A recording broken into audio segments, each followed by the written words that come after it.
আসসালামু আলাইকুম সবাইকে। কেমন আছি আমরা সবাই? আশা করছি আল্লাহর রহমতে সবাই ভালো আছি।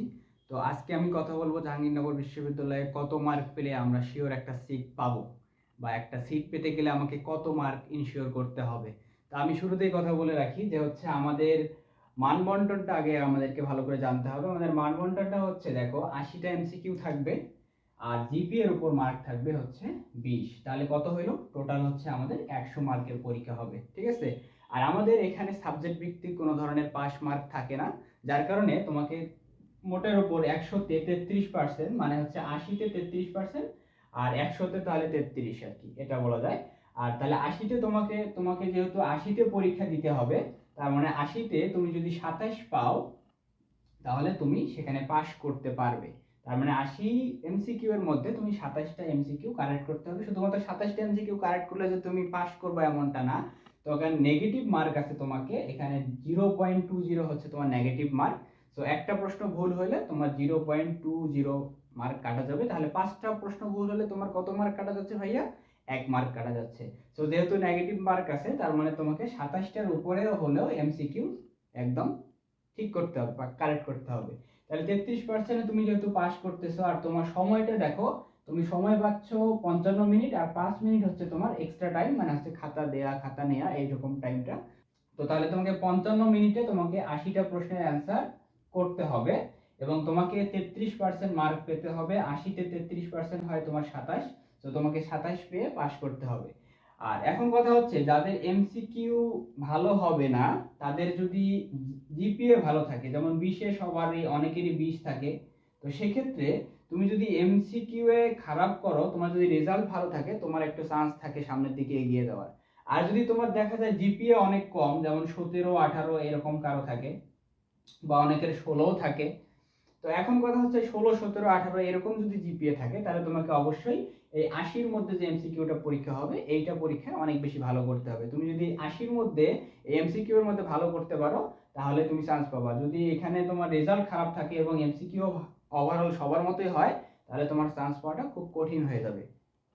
আচ্ছা, তাহলে এখন ভাইয়া প্রশ্ন আসবে কত পেলে চান্স শিওর পাবো? এইটা আসলে বলা খুবই মুশকিল। তোমাকে যদি কেউ বলে যে ভাইয়া তুমি ১০০-র মধ্যে তুমি যদি ৬০ পাও, তুমি একদম ইনশাআল্লাহ শিওর চান্স পাবা, বা একদম গ্যারান্টি সহকারে যদি বলে দেয় যে তুমি ১০০-র মধ্যে ৬০ পেলেই চান্স পাবা, এটা আসলে কেউই বলতে পারবে না। তুমি জ্যোতিষীকেও জিজ্ঞেস করলে সেও বলতে পারবে না। সো তাহলে কি করতে হবে? তাহলে দেখতে হবে তোমার প্রশ্নটা কি রকম আসছে। তোমার যদি প্রশ্ন আসে সহজ, প্রশ্ন যদি হয় সহজ, তাহলে তোমাকে মার্ক ধরে নিতে হবে অনেক বেশি, কারণ এখানে ৮০-র মধ্যে সবাই 50 প্লাস পেয়ে যাবে। সো প্রশ্ন সহজ হলে তোমার 50 প্লাস মার্ক লাগবে, ৮০-তে 50 প্লাস মার্ক লাগবে। এখন প্রশ্ন যদি মধ্যম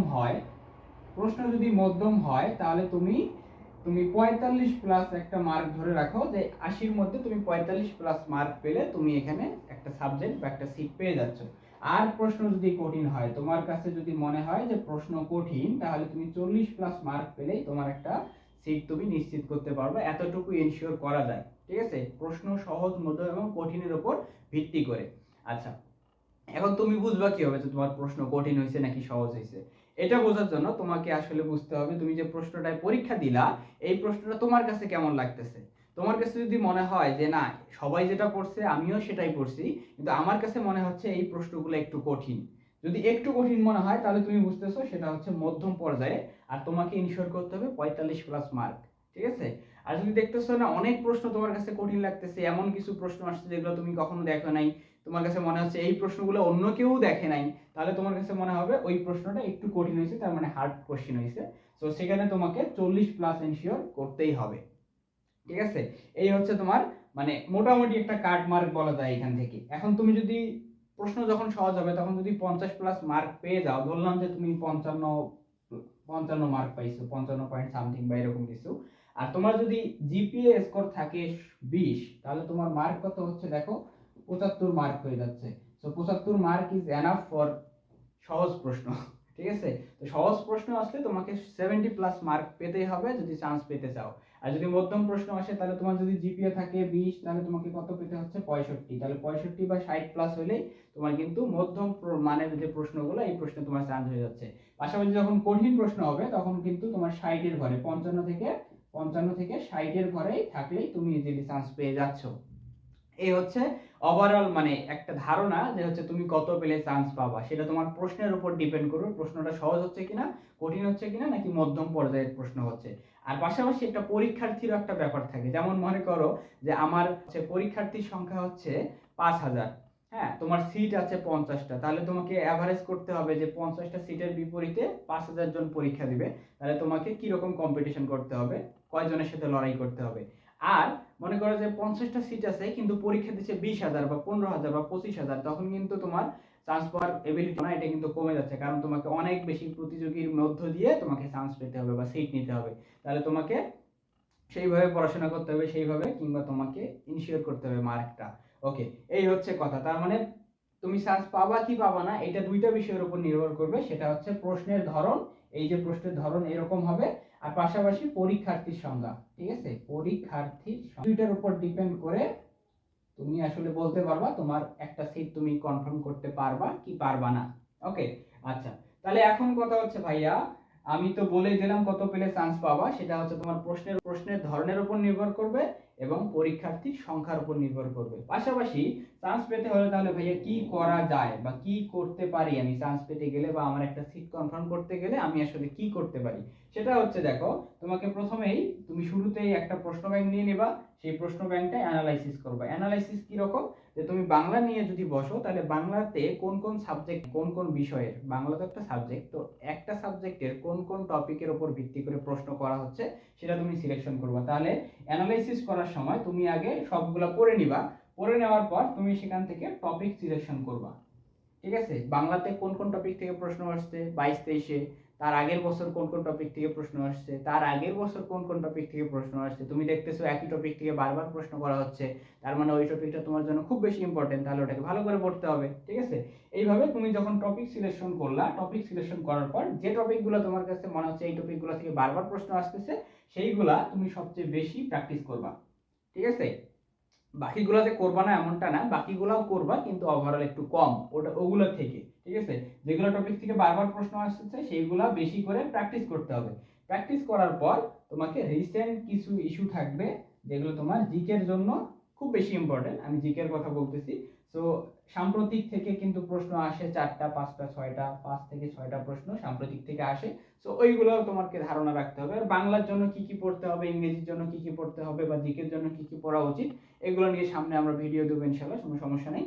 তো কথা হচ্ছে, তুমি তাহলে একটা সিট কনফার্ম করতে তোমার কত মার্কের প্রয়োজন, এটা হচ্ছে তোমার পরীক্ষার্থীর সংখ্যা পাশাপাশি তোমার প্রশ্নের মানের উপর নির্ভর করতেছে তুমি কত মার্ক পেলে চান্স পাবা। এখন কথা হচ্ছে জাহাঙ্গীরনগর বিশ্ববিদ্যালয়ে একটা ঝামেলা হয়, সেটা হচ্ছে অনেকেরই শিফট ভিত্তিক পরীক্ষা হয়। তো সারাদিন শিফট ভিত্তিক পরীক্ষা হওয়ার কারণে প্রথম শিফটে যদি প্রশ্ন সহজ হয় এবং শেষের শিফটে যদি প্রশ্ন কঠিন হয়, তাহলে এই দুইটা মিলে কিন্তু রেজাল্ট দেওয়া হয়। এই কারণে ঝামেলাটা হচ্ছে যে যে সহজ প্রশ্নে উত্তর দিল, যা সহজ প্রশ্নে পরীক্ষা দিল, সে কিন্তু চান্স বেশি পাবে, মানে চান্স পাওয়ার সম্ভাবনা বেশি থাকে। আর যে একটু তুলনামূলক কঠিন প্রশ্নে পরীক্ষা দিল তার কিন্তু চান্স পাওয়ার সম্ভাবনা খুবই কমে যায়। তো এই বিষয়টা আমাদের জাহাঙ্গীরনগরের এই যে শিফট ভিত্তিক যে বৈষম্যটা, এটা কিন্তু আছেই। তো এটা কপালের উপর নির্ভর করে অনেকটাই, যে হচ্ছে তুমি কোন শিফটে পড়তেছো এবং তোমার পরীক্ষাটা অন্যান্য শিফটের তুলনায় সহজ হচ্ছে নাকি কঠিন হচ্ছে। তো দেখতেছো, যদি যদি মনে হয় যে অন্যান্য শিফটের থেকে কঠিন হয়ে গেছে, তাহলে তো তোমার কিছু করার নাই, এটা উপরওয়ালারই হাত আছে এখানে, তো এটাকে আর বলারও কিছু নাই। আর এইটা তুমি রাজশাহী বিশ্ববিদ্যালয়ে কিন্তু পাবা না। রাজশাহী বিশ্ববিদ্যালয়ে কি হয়, যে হচ্ছে তোমার শিফট ভিত্তিক পরীক্ষা হয় এবং শিফট ভিত্তিক রেজাল্ট দেয়। তো জাহাঙ্গীরনগরে যদি এটা করে তাহলে খুবই ভালো হবে। আর যেহেতু এটা এখনো করে নাই, তো আমাদেরকে ওই ভাগ্যের উপরই নির্ভর করতে হবে, আমাদের কোন শিফটে পরীক্ষা হবে সেটাও আমরা জানি না, এবং কেমন প্রশ্ন হবে, কেমন সহজ নাকি কঠিন নাকি মধ্যম লেভেলের প্রশ্ন হবে সেটাও আমরা জানি না। সো এটা উপরওয়ালার হাতেই, তাই না? তো এটাই হচ্ছে কথা। তারপরেও তোমার যদি শিফট যেটাই পরীক্ষা না কেন, তোমার যদি এরকম মনে হয় যে প্রশ্নের মান এরকম হয়েছে, তাহলে তোমাকে এত মার্ক ইনশিওর করতে হবে। প্রশ্ন সহজ হলে 50+ মার্ক, মধ্যম হলে 45+, এবং কঠিন হলে 40+ মার্ক ইনশিওর করতেই হবে। এটা হচ্ছে মাস্ট, মানে খুব, এটাই হচ্ছে খুব বেশি ইম্পর্টেন্ট। ওকে, আচ্ছা, তারপর পরীক্ষার্থীর সংখ্যা, এটা তো বলা যায় না কত সংখ্যা হবে, এক সময় কম হইতে পারে, এক বছর কম হইতে পারে, পরের বছর বেশি হইতে পারে। সো এই হচ্ছে বিষয়টা। ওকে, তাহলে বুঝে নিলাম তোমাদের আসলে কত মার্ক পেলে তোমরা একটা সিট কনফার্ম করতে পারবা। আশা করি ভিডিওটা তোমাদের কাজে লাগবে, এবং যদি কাজে লাগে, যদি মনে হয় হেল্পফুল, তাহলে তোমার বন্ধুদের মাঝে একটু করে শেয়ার করে দিতে পারো এবং জানিয়ে দিতে পারো যে আসলে আমরা জাহাঙ্গীরনগর বিশ্ববিদ্যালয়ে কিভাবে একটা সিট কনফার্ম করতে পারি। ঠিক আছে, ধন্যবাদ সবাইকে, আসসালামু আলাইকুম।